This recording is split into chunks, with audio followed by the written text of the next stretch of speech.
Well, not as probably as talked out as you guys. I mean, seriously. I mean, how many times can you say you got to get better up front, right? I mean, Andy, you get to the Andy, point. Yes, Andy. you got to. Hey, you know what, fellas? I think they got to be better in the red zone. Don't you Hey, think? listen, Yeah, you're I about to think put they the need to quarter run in the ball a Ravi. little better. How much time you got now, AK? I've been spending most of my week trying to convince people it wasn't as bad up front as we thought it was. If I'm being honest. So I'm trying Here we go. Trying to keep people from thinking the sky's falling, that, the fact that if Elijah Judy had eaten 2 more hamburgers, we would have stopped the run better, that, that They just got bullied off the field. Yeah, I mean, that they couldn't stay on the field, and it's what was the fun? Oh, it was a 3-point game. That's weird. I would have thought they lost by 130.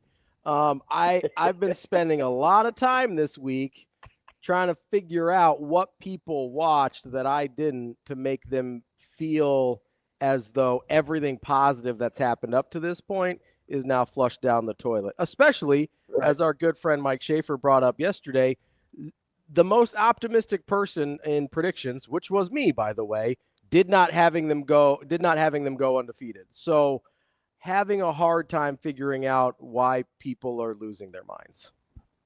I think part of it is that this game was such a circled game, and then it was like, oh, it's Michigan. They don't have their head coach. It's going to be the first Big Ten road game for their 5-star quarterback. The head coaching thing was such nonsense. Like, if anybody's used to playing with, if they can play without Harbaugh, I'm 99.99% sure they can play without Sharon Moore. 100%. 100%. And I'll tell you, I rewatched the game yesterday afternoon, and isn't it crazy to think, like, there's 6.5 or 6:45 left in the first half. It's 10-3. And you're like, wait a minute, wasn't this game like 17-17 at halftime? And then you're like, oh, yeah, this happened. Oh, yeah, this happened. And, even at 10-3, you're thinking, okay, is there a disparity up front? Yeah, of course, Michigan has the edge.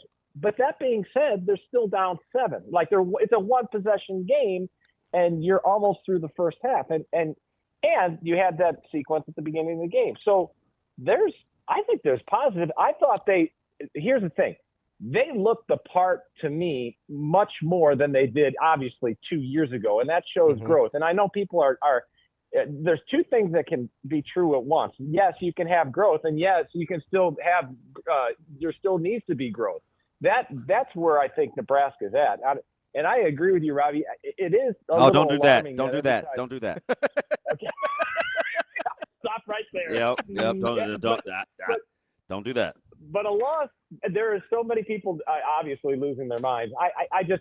They're gonna have games like this where it's gonna go down to the wire against the Michigan team. That's pretty good. Are they a top 5 team at this point? No, but they've got some great pieces and some NFL players you're going to be watching on Sunday. So I thought Nebraska showed some stuff on Saturday. They were a top 15 team preseason.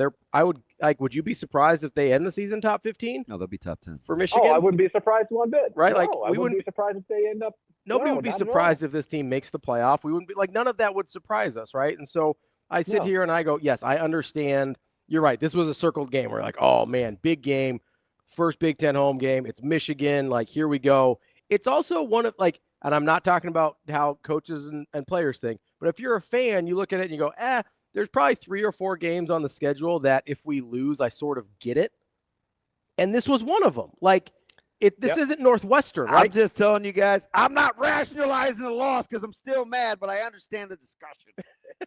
Like, this isn't. I just want to get that out. I'm sorry. Right. And each Tourette's kicked in. I'm sorry. Sorry. Shut up, Shane. This must have been all the acetaminophen. Or however you say it. No, it's Tylenol. No, so like AK though, like I sit here and I go, okay, this isn't. And listen, Maryland might actually be good, but this isn't losing to Maryland, right? No matter how good Maryland is, Nebraska fans are never going to be like, oh yeah, that's okay. Maryland's pretty good. Like it's Michigan. Like, this is one. You look at I know DB hates schedule talk, but if we go in, not even necessary. I know it was right there. When you go in and you look at the schedule at the end of the season, you're like, okay, if you lose to Michigan, that's understandable. You lose to USC, that's understandable. You lose to Penn State, that's understandable. And that's, guess what? 100%. To get to my 10-2, which has been described as some by some as pie in the sky, you only have to win one of those three. 100%. I agree with you 100%. And furthermore, would it surprise you if Michigan beats Ohio State again? It wouldn't surprise not at all. It would not at all. That's I mean that's far down the road. Up here we go. But I'm just saying, like they're a decent team. They're a good team now. The thing that's making me mad, AK. I have to get this out, so I apologize. Yeah. Mm-hmm. I told you guys all week Michigan was better. I wasn't couching Nebraska's I said Michigan's better than we think they are.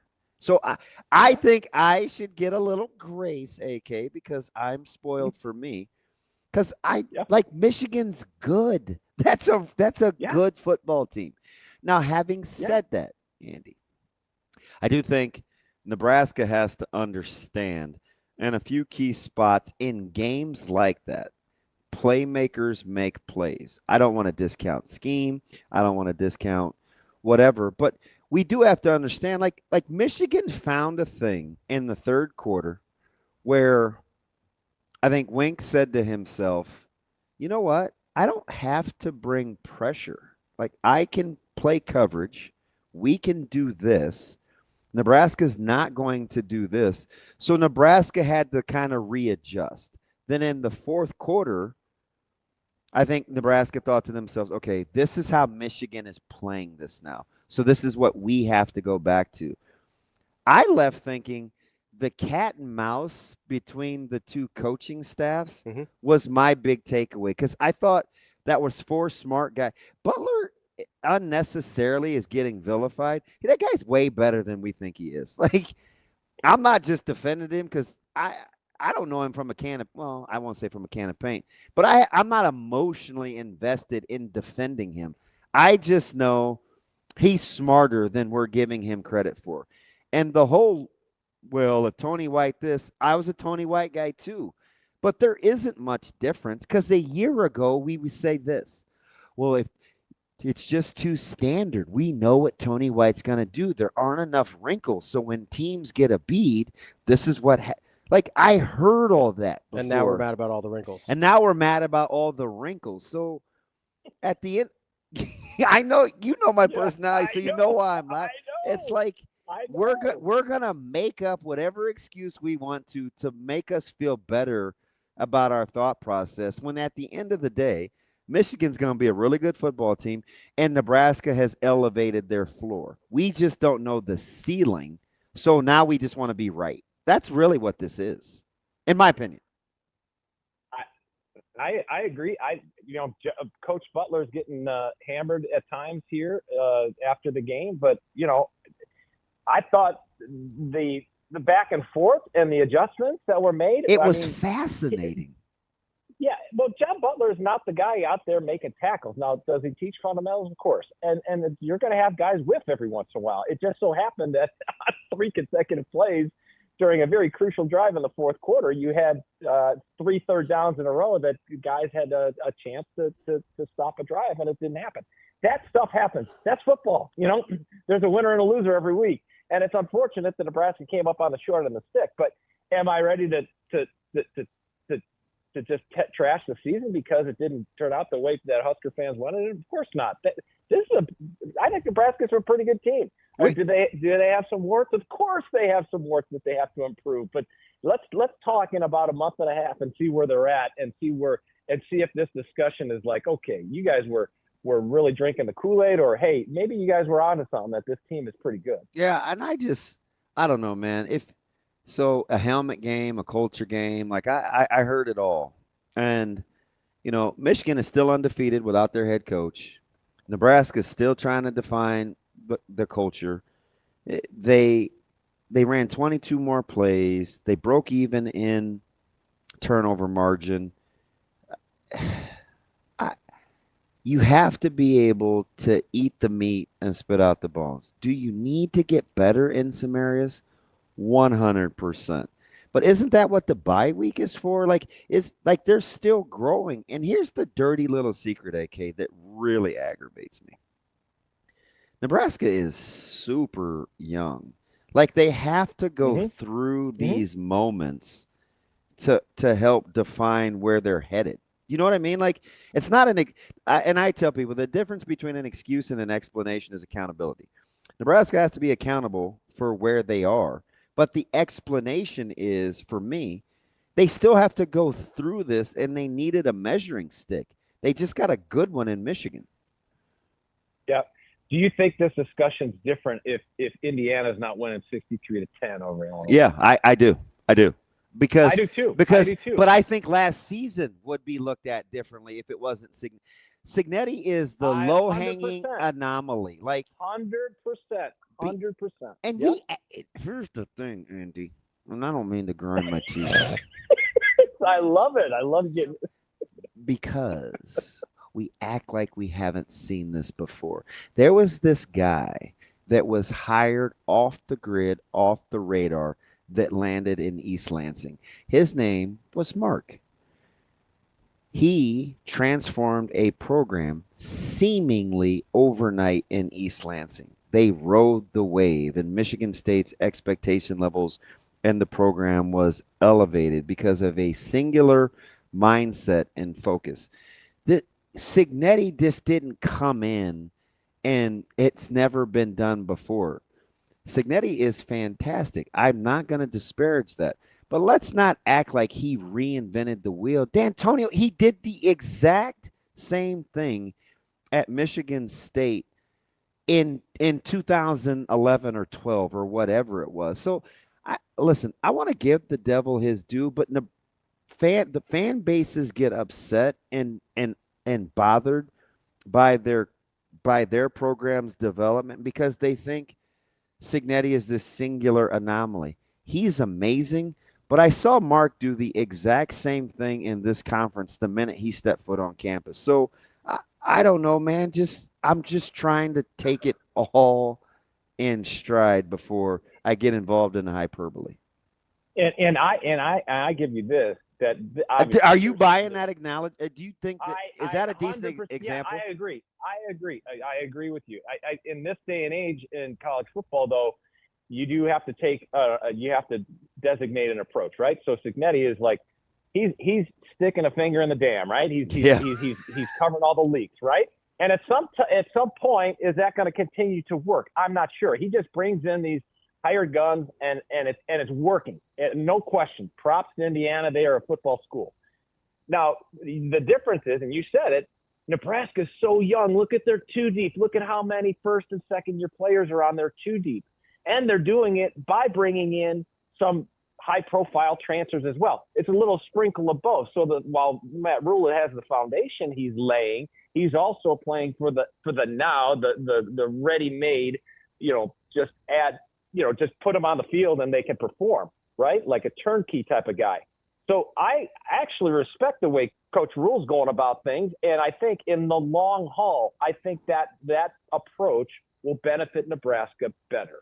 Does that make sense? Yeah. I mean, Signetti had Michigan State tops in the league 7-1 in 2010 and 2011. Or D'Antonio. Yeah, who'd I say? Signetti. Yeah. I mean, we saw Kalen DeBoer do it with Washington. We saw, Kalen DeBoer was 2 years ago. In 2013, what was he, 8-0 in the league? They went from then he was 7-1 and 14. I love what Signetti's doing, but he's ruining the benchmark for everybody else. Right. Washington went from 4-8 to 11-2 to national championship game in 3 years. 3 years. Yeah. This literally just happened. Yeah. Our memories are that short. Yeah. Or we just don't pay enough attention to West Coast football. I would love to see the text threads on Signetti's phone after Saturday night. Dude, you're killing us. Would you stop? He's the one guy that they hold this thing up to, and it's like, why can't we be Indiana? And I remember when I first started this job, and oh gosh, there's two times I can remember being under duress. One, it was when I said give pause and caution to anointing a head coach like the savior when there's a lot of work to do with Coach Frost. The other was when I said Nebraska fans can't be afraid to say we want to be like Michigan State. Because remember, that when I first started this thing full time, that was 2012.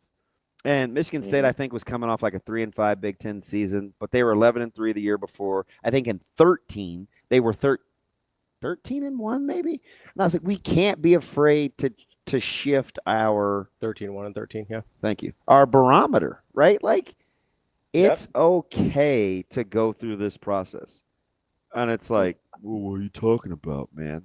Okay, so now you want to be like, and Indiana is still at a point, AK, where it's more about the head coach than it is the program. I don't know if Nebraska fans want that. I don't.